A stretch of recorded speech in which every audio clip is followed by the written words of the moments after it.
Hello, I am Alasdair Mac Roibeirt. I'm coming to you from the barony of Glenmuir in the Kingdom of Antir, and this is the sixth class in a series aimed at particularly reenactment, woodworking, and getting people started with kind of a step-by-step introduction to tools and projects. In this particular class, we're going to be looking at a folding stool like this one here. The primary tool that we're going to be focusing on here and introducing is the drill.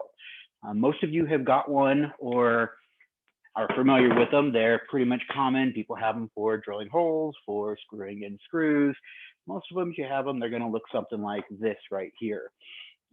Whether it's corded or like this one, a cordless, has a detachable battery, variety of features on it. So this particular project, the stool, is all about repetition. It comes down to primarily being able to reproduce three individual pieces. That is the arm, which is actually identical to the foot, the seat board, and then the leg boards.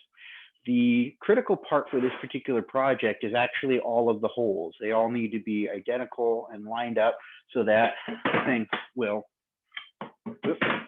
open. It does so much better when the shop's not cold and the wood is not stiff. And fold up, transport around, and carry it around.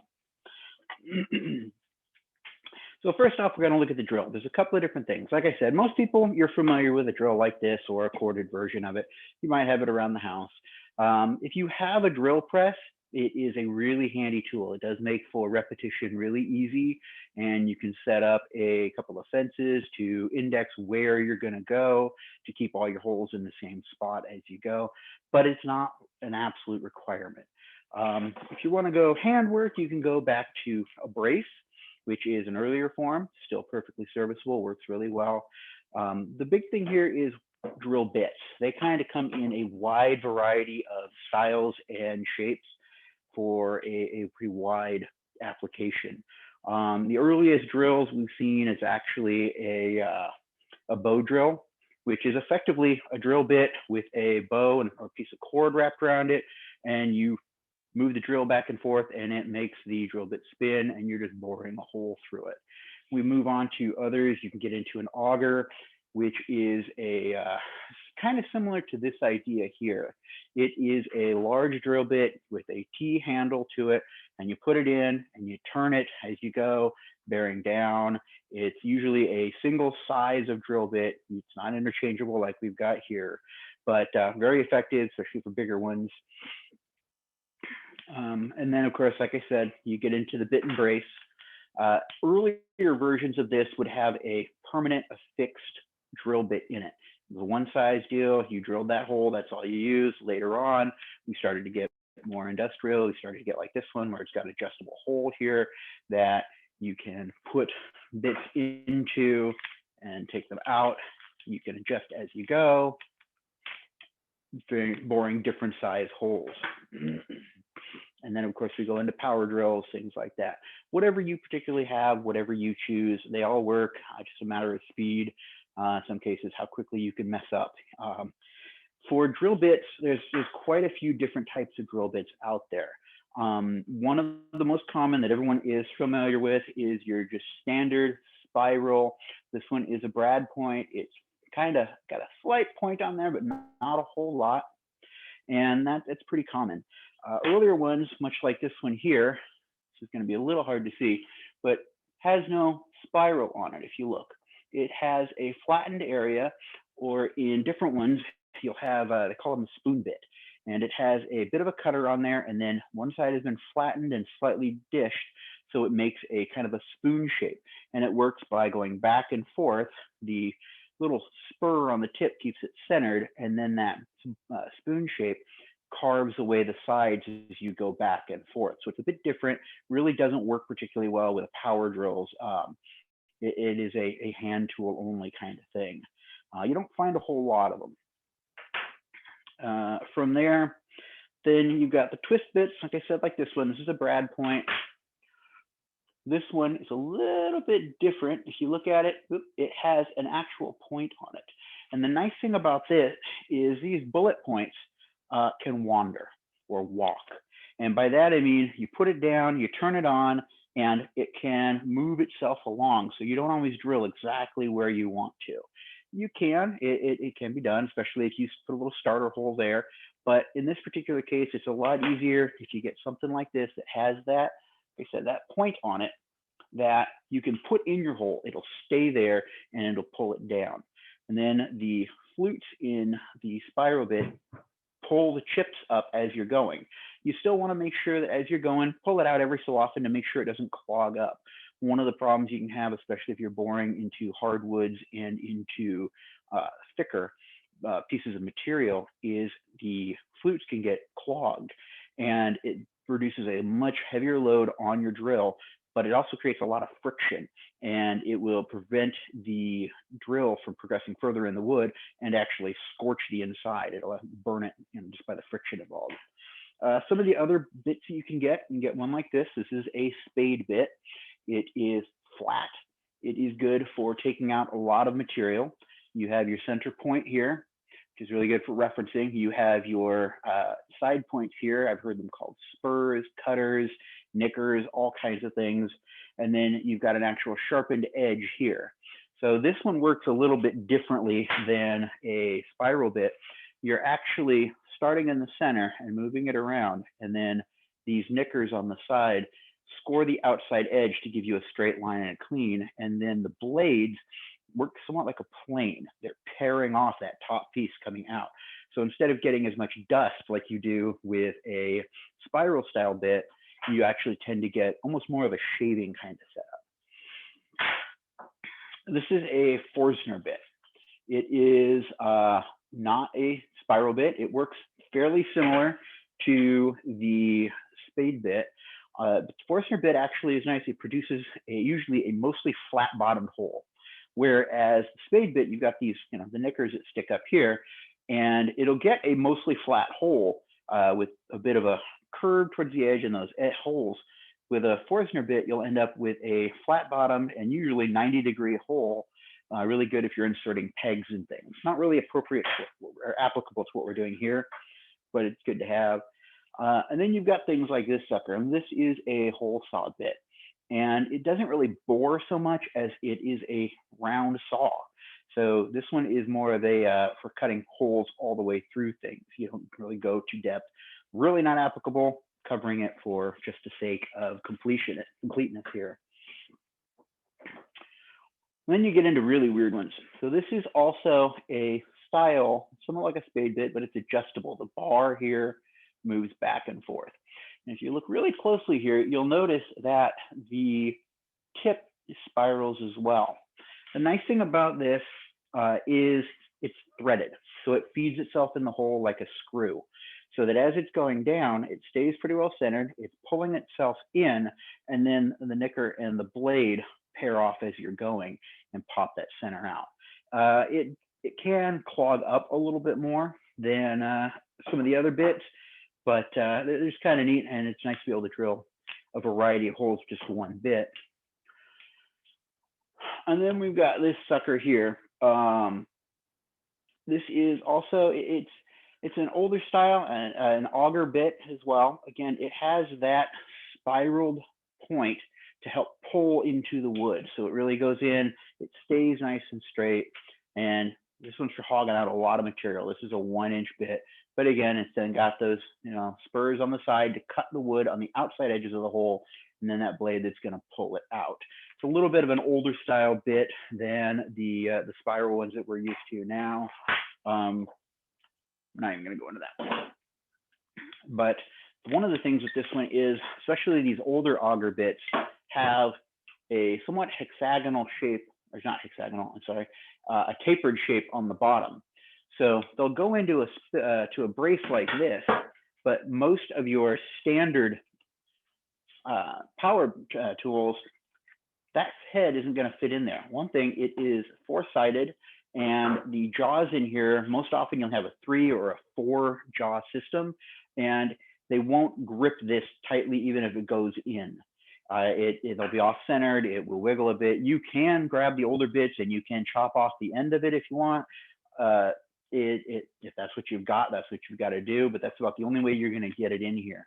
You know, like these don't even fit in my drill press really well, just because of the jaw arrangement.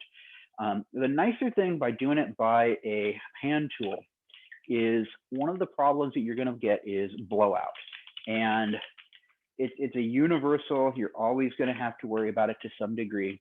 As you're coming through the wood, when you get towards that last bit of the wood, when you're drilling a hole, it's a race to see whether the wood strength fails and it blows through, or the sharpness of the blade is enough that it cuts it cleanly. You can, there are a couple of ways to deal with that. One of them is, especially like this, if you're using something that's got a long lead point on the front, you can watch, and as you're going through, get an idea so that when you just start to break through on the end, you can stop, flip your piece, and drill in from the other side. You can do that with just about any bits. You can do it with a bullet point, like just your standard regular high-speed black oxide drill bit. It's a little bit more difficult. The brad point is nice because you've got that point, so you'll know when it comes through. It helps clean it up. If you're in more of a hurry, or if you just don't want to do it, you're not worried about it, you can also clamp it really tight to another piece. And by having a second piece of wood there, it gives it a hard surface to compress the board you're drilling through into your sacrificial piece, so that those fibers can't blow out. They'll get cut much cleaner. You might still have a little bit of tear out, but it does help. For this particular project, I really favor boring from both sides of the wood.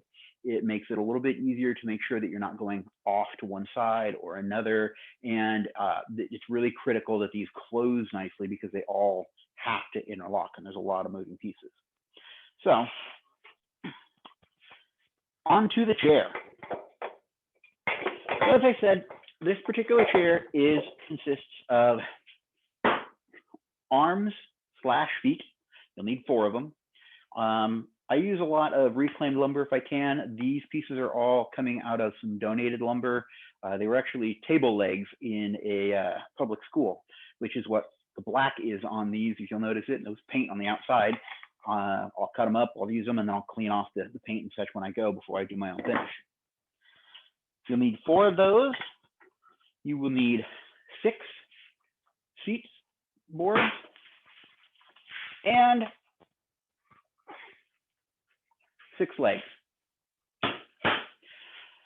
The nice thing is the seat boards and the legs are all more or less the same size. It's just a question of the length. The arms and the feet are the same thickness. For the accompanying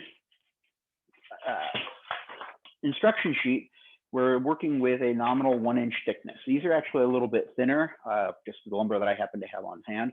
So I'm going to actually be referencing the materials that are on the walkthrough, not necessarily the dimensions that I have on my lumber here. So as I said, in this case, we're looking at 6 legs. Each leg will be 2 foot 4 inches in length, 1 1/2 inch in width, and 1 inch in thickness. And you're going to have 6 seat boards that are going to be 1 foot 2 3/16 of an inch long. Again, 1 1/2 inch wide and 1 inch thick. And then you're going to have the 2 arms, 2 feet that are going to be 2 1/2 inches wide by 1 1/2 inch long, and again, 1 inch thick. For this one, you're going to be mostly drilling.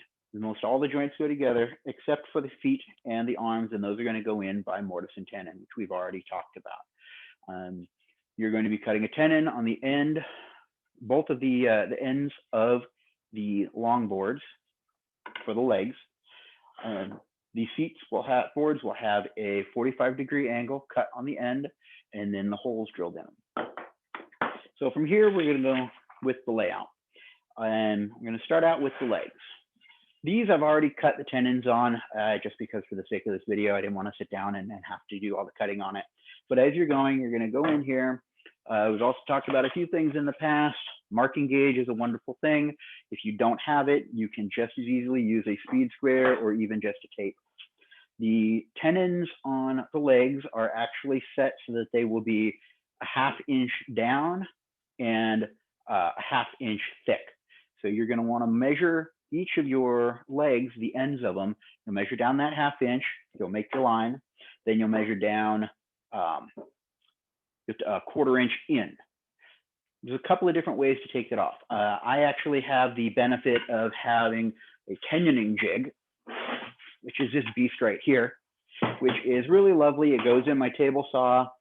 I take my board, I lock it in there. It runs in a slot. It gives me really nice, predictable, even results as I go back and forth. I can adjust it side to side. I can put an angle on it if I need to. So for this, it's more a matter of making sure that my table saw blade is up to be that 1/2 inch for the depth of the tenon, and then make sure that as I'm in here, I'm measuring it so that I'm only taking off a 1/4 inch from each side. And then it's an assembly line. Go through, hook it in there, move it forward, cut it, pull it out, flip it, flip it, flip it. It's kind of repetitious. It's kind of annoying, but it gets the job done pretty quickly. You can do it with a handsaw. You can go through there, and it is a perfectly acceptable method of doing so. Mark it down. Again, when you're marking with these, I really prefer to score with a knife to kind of cut a little bit in, take a little bit of an angle out of it to give my saw a channel to follow. And it helps kind of keep it in mind where I'm going and keep it an even straight cut. It is a practiced skill. So it is something that, you're not going to be great at it at first. Err on the side of caution. It's always easier to pare a little bit more off with your chisel or sand it down to get it to fit than it is to have a great big hole that now you're stuck with and you got to figure out a way to fill it. One thing to do with these, if you are using brand new lumber, this is not quite as important of a step. In my case, I'm using some reclaimed lumber. So there are some oddities. There are little pieces that some of this has been a glue up. So I don't know if you can see this really well, but right here, there's a line where there's a small piece that's been glued on here. So I don't want that to show in my finished product. So I'm going to go through and I'm going to take my leg boards and I'm going to lay them all out to see what I want to actually show when I put this together. So I'll go through and I'll make sure that any legs that are not as pretty as I would like, that is towards the bottom. Now, the interesting thing with these chairs is what's gonna show. So from here, this is the side that is going to show. You're gonna see the most of this here, which is the side that you'll see when you're sitting down and the side that is on the bottom. This area under here is mostly in shadow. You don't see it a whole lot. So what I will do is I will come in, I will lay down all my boards with the pretty side up. If you've got different pieces, you might want to check them so that your grain alignments fall together kind of nicely and they look uniform and looks, however works best for you. But I will go there. High tech here, I will draw a V, just going across. It has my alignment all the same, and I will just go through and I will number them 1 through 6. So that as I'm going through and I'm moving these around and I'm cutting my tenons and I'm drilling my holes, no matter how this order lays out, I can lay it back down and know which of my boards are going to be in which order. And I'll do the same thing with my seats. In this particular case, it's a little different because I have already gone through and cut the ends off of these, which is something that you'll be doing as you go. These are also, again, reclaimed boards, so I've got a little notch here. So one of the things that I want to do with that is I want to make sure that that notch is hidden. I don't want it to show or have you be sitting on it. So making sure these are all nice.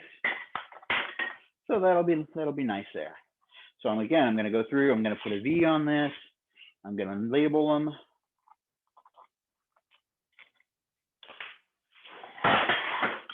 I've now got those done. For my layout for the feet, they're going to be slightly different. If you look at this, you'll notice that there is more space on one side than the other. And the reason for that is because the chairs are not, they are symmetrical, but they are offset by just a bit. So the difference here, the end of this one and the end of this are on the same plane, even though I've only got that space here is about 2 inches and the space here is 3.5. The difference being it's got that 1.5 inch offset for this leg. What it really comes down to though is when you cut them, you're just going to flip them. So these require a little bit more care when you're looking at it. They will be in sync across the board. So as you're looking at it again, you can see this one, I've got that board there. I don't want that to show. So I'm going to want that to be the one side of the board. And looking at it here, I'm looking through and I want to make sure that my corresponding arm looks fairly nice. So those will look good. And then when I come over here and look at the other set for my outside, those will go together like that too. So what I end up with is to pile 2 going one way, 2 going the other, but they're identical. So again, here I'm going to come in and I'm going to measure this down. I'm going to come in 2 inches from one side. I'm going to mark that, and that'll be the beginning of my first mortise. I'm going to go 1.5 inches over and mark that. And that will be the width of my mortise. It's going to be the full 1.5 inches of each of these chair legs that are going to go into it, or stool legs. 1.5 inch gap in between it, then another 1.5 inch.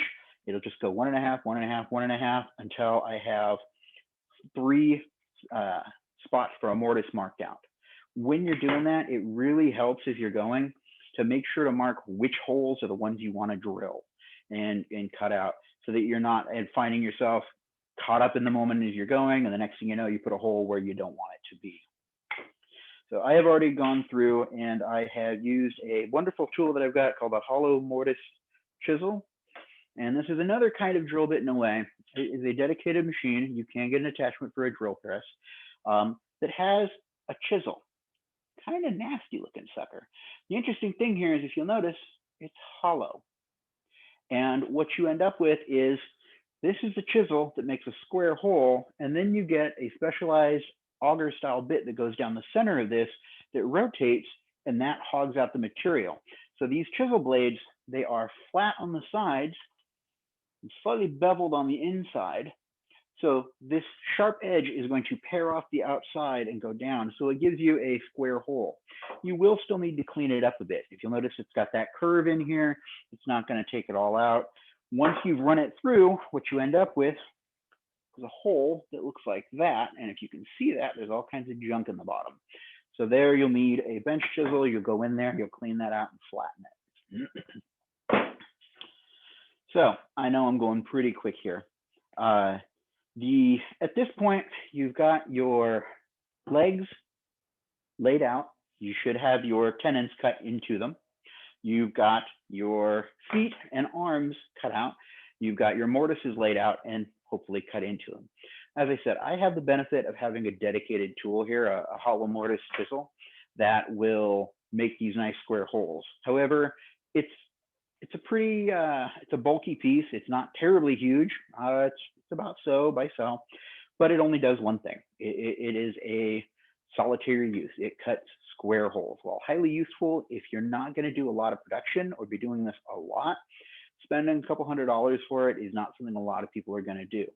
However, there are a lot of ways to cut a mortise in here. You can do it completely by hand. You can get a mortising chisel and work your way through. There's a lot of great videos from a lot of people who do it a much better job of explaining it than I'm going to go into here. We have talked about mortises in previous classes, and you can go back and take a look at that. Another method you can do it is, especially with a drill press, is you can go in and you can drill these down with that drill press to the depth of your mortise, and then come back with your chisel and just square up the edges and clean it out. You hog out the bulk of the material. It's a lot quicker. It's another option. One of the big things that I want everyone to take away from this is there is very, very few instances of one way to do something. You can almost always find multiple ways to do something. If you don't have the tools or it's beyond your ability, look around. I'm sure you'll find a fix for things.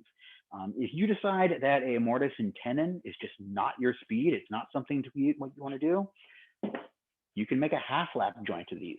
Instead of having your legs fit into the end and stick on that way, you can make your legs longer by the width of your wood.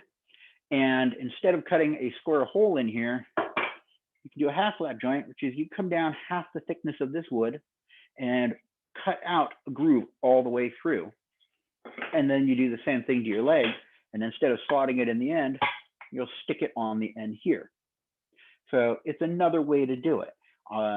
It takes out a bit more material, and you need to adjust your lengths accordingly. You know, the difference between your chair leg being here and it now being here, you're talking at a difference of about 4 inches over the length of the chair with both of these legs. So, but look around, you'll find other options. And if you can't find other options, talk to some of your local woodworkers. Look online, there are a lot of great forums for other ideas. So we discussed how that's going to go together. Your seat boards are going to have a 45-inch or a 45-degree hinge cut on the end. Now, the reason they do that is because the geometry of this chair is such that the legs make 90 degrees, and then the seat sits at a 45-degree angle in there. There is a dowel that's going through all the legs that keeps them connected on both sides, and then a center pivot dowel on both the legs and the seat that allows it to scissor up and down. When they do that, you're now at a 45-degree angle. So these boards, you want to have them cut to that 45 so that they sit flush against your legs and the load is transferred to the leg instead of just the seat. And it would be then going, you know, through these dowels. These, in this case, I'm using oak dowels. I have 3/8-inch oak dowels that I use. I have used metal dowels in the past, and if you're really concerned about the wood that you're using or you're worried about the weight, this particular arrangement, I have people upwards of 300 pounds who sit in them with no problems pretty regularly. So these will take a good bit of weight to them. When you cut the legs, you want to make sure that the numbers that are in here, the seat length of 1 foot 2 and 3/16 of an inch, is to the top, to the end of that seat board. So from this point here, where it's been cut, to there is your length, not the bottom. I used to know this offhand, but I don't remember at the moment. I'm going to put that tape measure.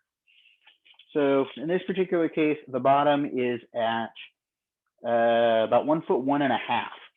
So there is a difference there, obviously, what you're doing. So make sure that you are using the, that you have that cut first. It does make it a little bit easier.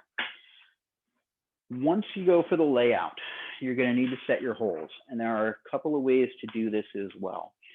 You need to go to the center of the board. More importantly, you need to be consistent with it.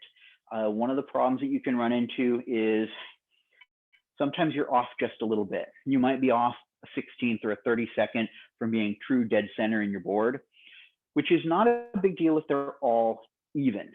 If you have this board, I don't know if you can see my markings there. So there's my one, this is my first board. Here's my second board.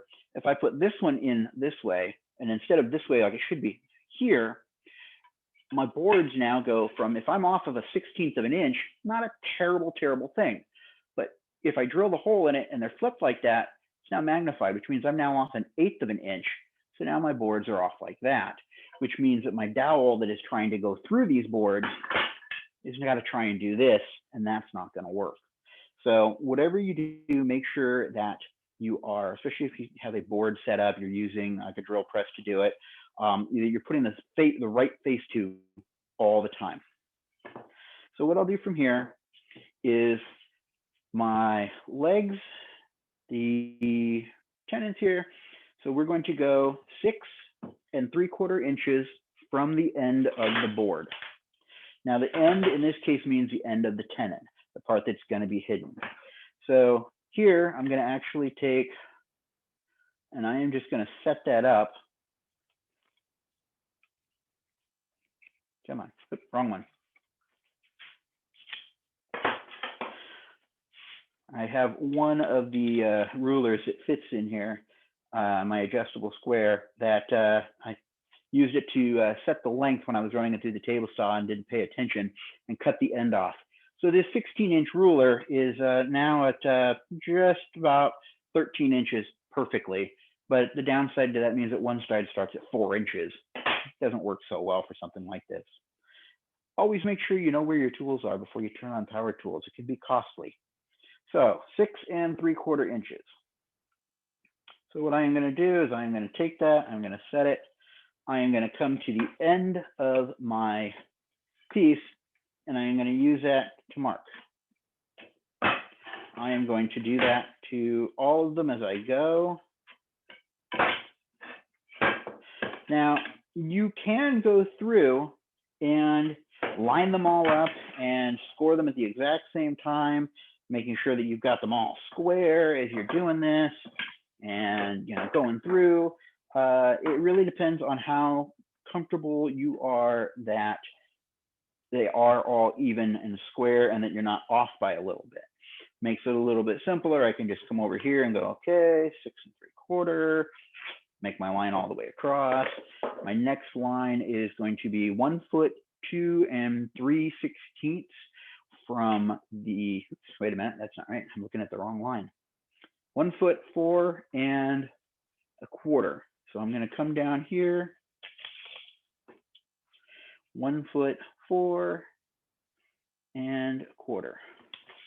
Now, one thing that I repeatedly have gotten bit on the butt on this particular type of situation is to make sure that double check your measurements. You will find some of the things, 1 foot 4 for me is kind of like a nemesis, because if you look at your tape measure and you're measuring 1 foot 4 is 16 inches.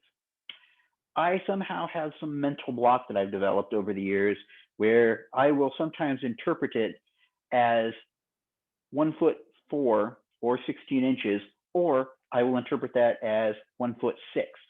More often than not, I'll interpret 1 foot 6 as 16 inches. So always double check your measurements before you start drilling on this one. You get them in the wrong spot, it's not the end of the world. You can work around it, but it is not going to be as aesthetically pleasing because now you've got another oddball hole going through your project. For the seat boards, I'm going to come and all of the seat measurements are given from the square end. So here we're going to come down. The first hole is 7/8 of an inch down. So I'm going to mark that. And the second hole is, let's see, where are we? 7 5/8 inch. And again, we're referencing from that same leg or from that same end. We're using that one each time to make sure that it is consistent. Let's see, 7 5/8.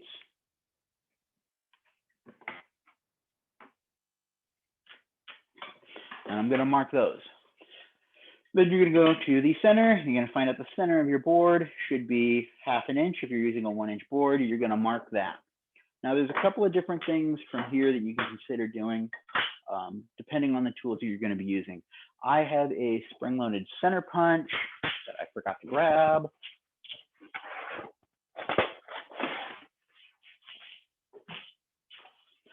Which is this lovely little deal right here. Nice thing with this one is, as I said, it's a spring-loaded punch. So you take your board, you take your punch, and you put it on the spot where you want to drill. You push it, and you can't really see that one because it makes a nice little hole right there. Not a great big hole, but the nice thing with it is that when you're then going to drill and you've got that point, you put the point right in your hole. It's not going anywhere. You know exactly where it's going to be. Whereas with a bullet point, it can walk. There's nothing holding it in place. So I've gone through, I've used my, these really easy to find, Harbor Freight. It's a great little tool. They're not terribly expensive. I think they're like $5-6 bucks. I've kept it around. I've used it for years. Works wonderfully. until I lose it. So I've gone through, I'm going to mark out all my legs, I'm going to mark out all my seat boards that I'm going to drill. In my case, I'm going to use a drill press. If you don't have a drill press and you're going to be going for a hand drill, you want to make sure you're drilling these square. And there's a couple of ways to do it. Sometimes you'll find the drills that will have a bubble in the end, so you'll know if you move out of square that you're off.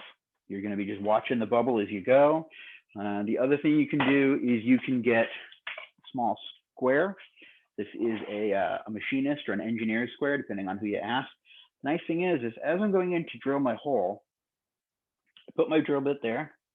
I move my square up to it and make sure that it is square to the drill on this side. These should all nominally be the same thickness. So then I can come over to the other, to a 90 degrees to it, and make sure that I'm square this way so that I'm not leaning at any one angle. There are a couple of other things that you can do for it. If you don't have a small square like this, you can't find it, you can use a block of wood. If you take something that, just a scrap, make sure that you run it through your table saw, you get it square, you get it 90 degrees. You can use that to lean up against as you're going and go back and forth. The tricky part there is making sure that your table saw is at 90 degrees, which is, again, depending. I've used a speed square, make sure it's relatively square. You kind of go, it doesn't always work great but for our purposes, it's close enough to get you in there. You can do a couple of different things. I've seen people who would take a block of wood like this one, they will square it up, make sure it got 90-degree edges, and they will cut a notch out of it to make a corner. Then they can just put that drill right in the corner. So you can kind of approximate a drill press at home without having to have one. And again, as I said, having that tip, I'll go through, I'll drill most of the way through until that point is just starting to poke out the other side. Then I'll pull it off and I'll go in and I'll drill from the other side. In that case, that orientation isn't quite as critical because your hole is already there. If your hole is wandering a little bit from one side to another, also going in from that other side will kind of clean it out. It'll make your hole a little bit looser, but that's okay. It's as long as it's fairly close, having a little bit of flexibility is just fine for what we're doing.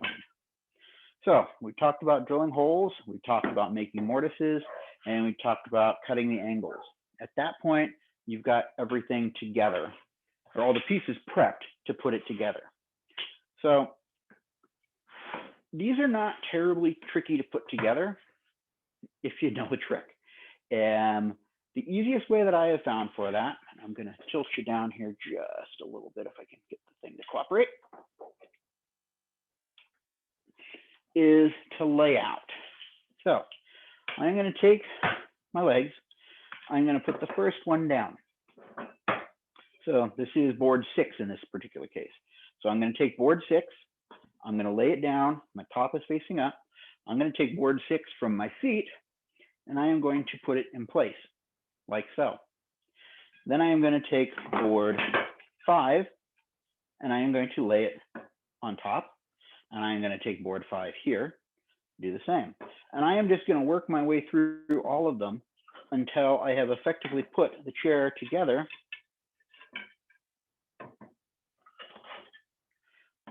on my tabletop. Now, the reason for this is because trying to maneuver all of these holes together to get it to all go together can be a little bit tricky. I'm going to take this other chair apart, and I will show you exactly what I mean by example.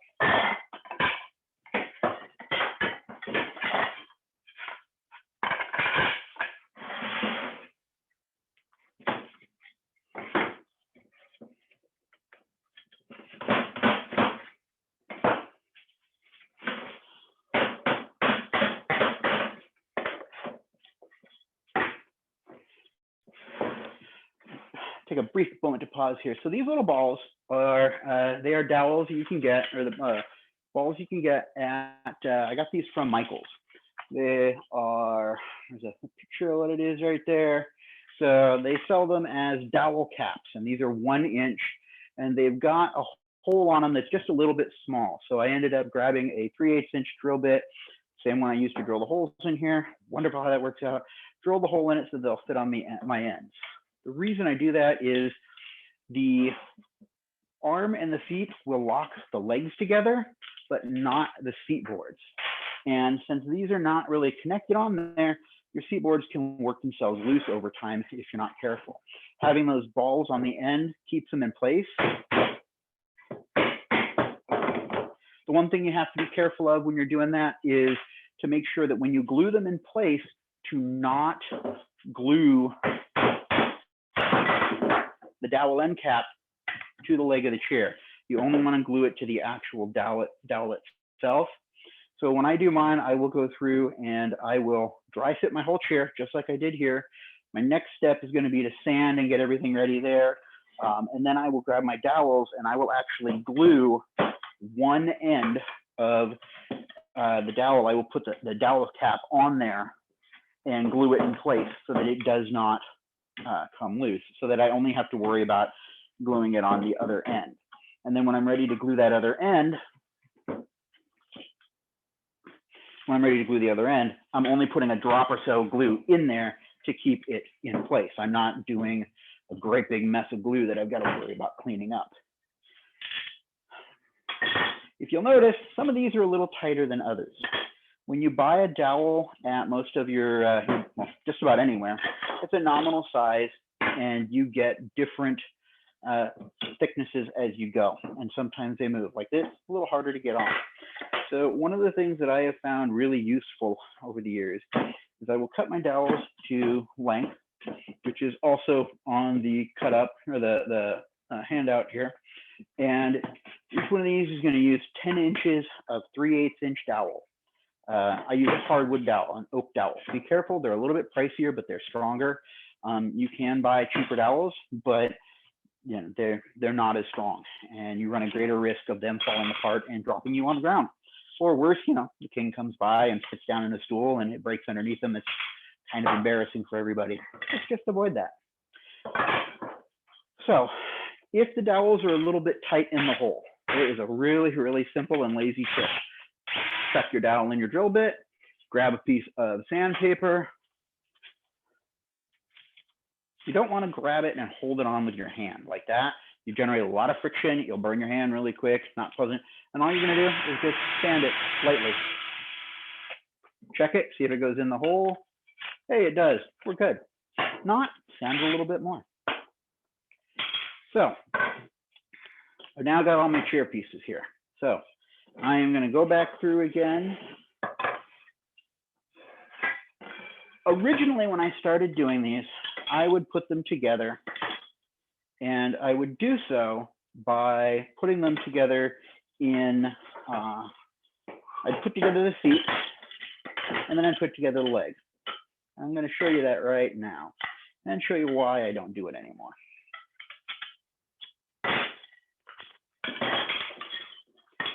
So again, I'm going to check my layout, make sure I got all my pieces together instead of trying to figure this out as I go. 4, 5, and 6. So 6 is at the end. And I'm going to drop 5 on there. 4.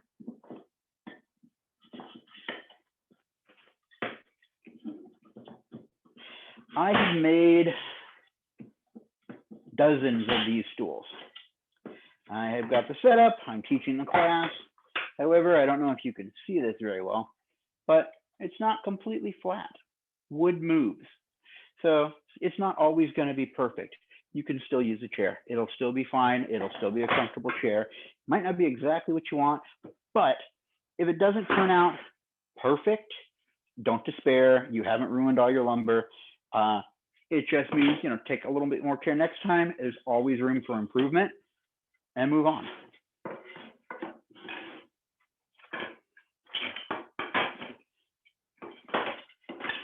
Okay, so I got all my legs put together.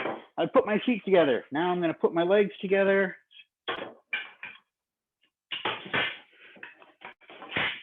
Starting there, getting excited. My chair is almost done. I've sanded it. I'm good. Now, how do I put these together? Because they all move independently. So the first few times I started doing this, I set it down and I said, okay, yeah, I'm gonna, let's see, I need to make sure that one's there, and that one's there, and that one's there, so that they're all gonna go together in the way they're supposed to go. And well, that's not right. Okay, so everything is laid out how it's supposed to be. Now I come and I take the same thing and I do that with the legs. So I'm gonna do that, I'm gonna do that, I'm gonna put that together. Okay, I'm good. The problem being is if you're not careful, you can end up with things out of alignment. You can have one of the legs, one of the seat boards that might be facing down, and then you got to pull the whole thing apart. So plus you're moving all these weird moving pieces around as you go. So I really got to say, my preferred method, and again, not everything works for everybody. You might find that it doesn't work the same for you. So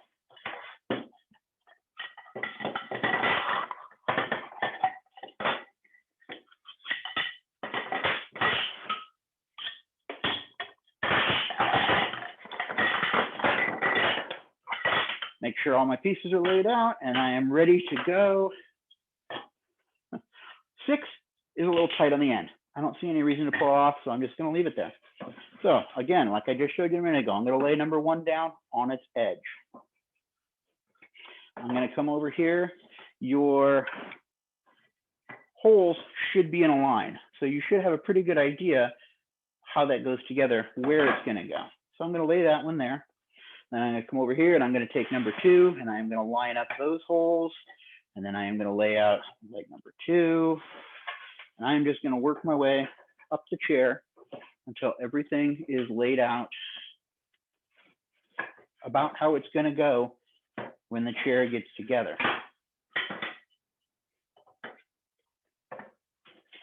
It's not an exact science. It's also not rocket science. As long as it's in there in a pretty, relative order how it's going to go, you're good to go. Now I'm going to take that one. I've already got a dowel through there, so might as well go. And I'm just going to slide it through the holes and get that put together. Whoop. Preferably without knocking everything over. It does get a little fiddly as it goes. So I'm gonna grab another dowel and I'm going to start putting these together to help keep it all locked in to make it easier to deal with. Sometimes you'll find that they are not lined up perfectly. Excuse me. When that's the case, you might need to be persuasive with your wood, which is to say, grab a hammer. Sometimes your dowel will have a little bend in it. Sometimes it'll get a little bit tight as you're going. Sometimes your hole might be driven just a little bit out of alignment. Just tap it in there. Keyword being tap, don't hammer. That's a good way to just break the thing as you're going and just create more headaches because now you've got to drill the dang thing out. And I knocked it over. So my nice nifty trick on how to do this and look suave just kind of failed. So I've now got the legs put together and I've got the seat put together, and I am just going to put it back together in what would be a semi-open position to make sure that as I'm doing this, I'm not locking any legs in the wrong position.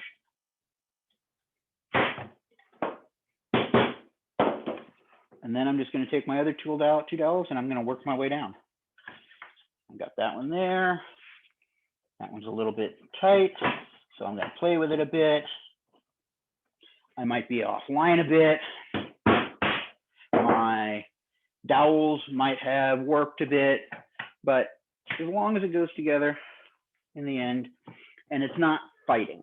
You may find that you need to go through and sand your dowels a little bit more, thin them just a bit, but usually it'll go together without too many headaches, as long as you were a little cautious.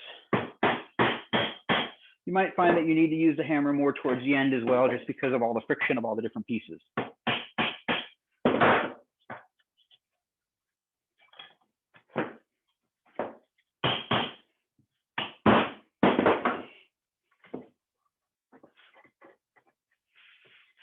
Okay, so mostly together. One of the things that I've also found is the wood does move, and you're going to get some seasonal humidity changes, some as the wood expands, it contracts, and they'll bind together. So I don't really try to get these super tight and actually in lockstep. What I will do is once I've got the whole thing going together and it's moving well, it is opening and closing with minimal real resistance, I'll go through, I'll do my final sanding, and I will grab a hand plane, and I will take on the short side of all of the legs and all of the seat boards, I will take a couple of really thin shavings off of both sides. One, it cleans up your holes a little bit. If you had any tear out, it minimizes that some. But two, it keeps you from getting two 90-degree angles you're closing on. They call that a scissoring motion. And normally if you're using scissors, you cut things. So by taking that out, you get a bit of a gap, so it's not quite as sharp of an angle. The other thing is I will either use a sanding block, or I'll take my plane and I'll kick it 45 degrees, and I will ease these corners a little bit so it's not a 90-degree corner. Again, it makes it just nicer to handle, less likely to cut something or someone, and it's just one of those little touches that makes it a more pleasant piece to have. After that, one of the things that is a little bit awkward is the feet, because if you put the feet on as they are, you'll end up riding on that line right there. And that is a thin line. It's going to break down. It can splinter a bit. So the nicer way to do it would be to put a 45-degree bevel on that so that you have that flat area. That whole thing is going to sit on the ground flat and level, and it's going to bear abuse better instead of risking breaking that edge. The problem with that is if you put a 45-degree bevel on that, when you glue these together and clamp them, you're going to want to put pressure in from both sides. So from this side, we've got a 90-degree angle. From this side, we've got that 45 there. This one has got a flat area for your clamp to ride on smoothly. This side, you've got a sharp, acute line. So it has a tendency to do a couple of things. One is it wants to roll, giving you a not straight line. And two, if you really put the pressure on, it crushes that line.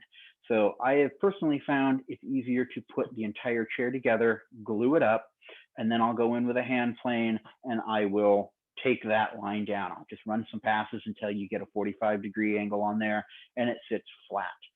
It also lets you adjust it to the individual. Sometimes they might not be exact angles, so you'd be off a little bit. It just means it's a nicer finished product. It does exactly what you want to do.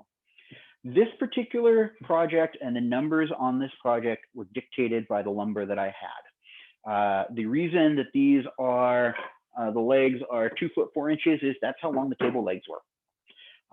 I sat down and I played with the numbers on this and I laid it out much like you saw me laying it out to put it together to get an idea of how wide it should be, where the legs should be. You need to have the legs interacting at a 90-degree angle. And you want to have your pivot point roughly in the middle because it keeps from being top heavy.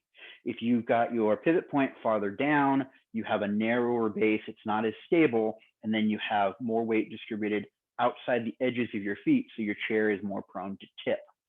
It also puts more pressure on the pivot joint there because instead of all of your weight transferring straight down, you end up with that pivot. It wants to, the whole chair wants to tilt. So it has a greater possibility of a blowout there. If you're really worried about it, you can replace the wooden dowels with steel rod. And again, you got these nice handy dandy little covers here. You glue them on the end. Nobody will know it's a steel rod. It still looks like a wooden chair. Whether you finish them before or after you assemble, it's entirely up to you. The only thing you really got to make sure of is you don't get any glue in the mortise or on the tenon.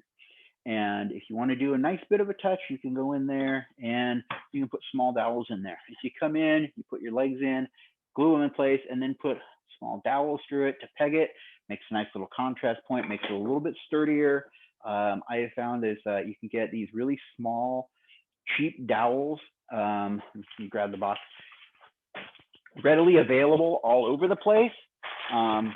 They come in, unfortunately, they come in only one color. They're about, in this case, 5/64, but they do a wonderful job of pegging small pieces like that and giving it just a bit more of a mechanical fastener instead of just the chemical fastening. So I think we've covered pretty much most of the project. It is a series of steps, but it's all repetitious. You're making 6 legs, 6 seat boards, 4 arms. So it's one that's really good if you've got a household and you want to make a bunch of chairs. Get some buddies over when it's safe. We're still in the middle of the pandemic when we're recording this. And you can crank out a whole bunch of these. You can have one person who is prepping the individual legs, one person is cutting the seat, one person is doing the layout, one person is doing the drilling, and you can just break it down into steps and chunks. It's also good for if you have to pick it up and put it down. It's not something that you're going to have to stop and think, great, what step am I on exactly?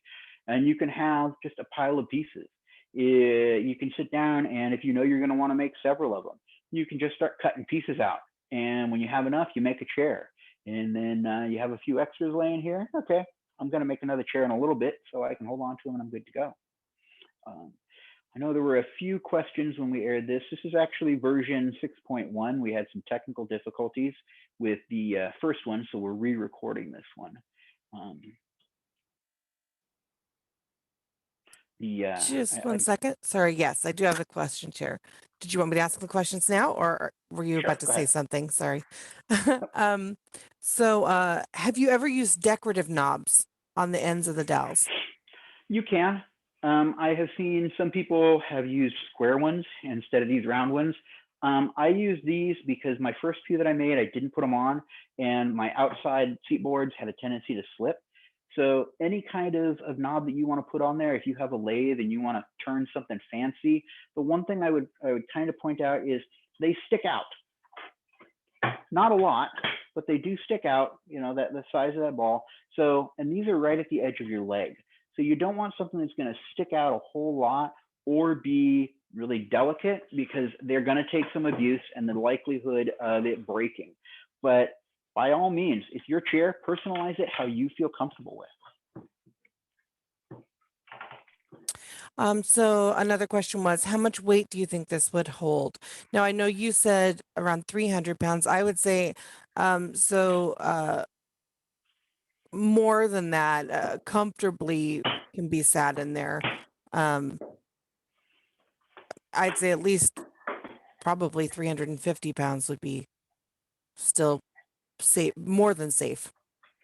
I have had a number of people sit in them over the years. I have not had one break yet. But you know, I don't generally go around going, "Ooh, hey, you're a good test case here. How much do you weigh?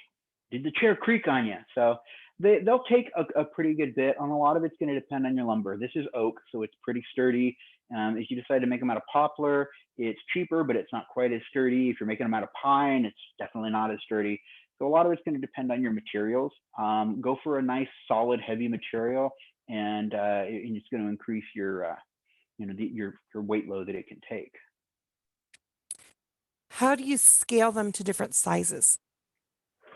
So scaling them to different sizes, in my case, I have a CAD program, so I can sit and I can play with it and I can look at my angles. So to scale them to different sizes is where we come into that 90 degrees that we were talking about.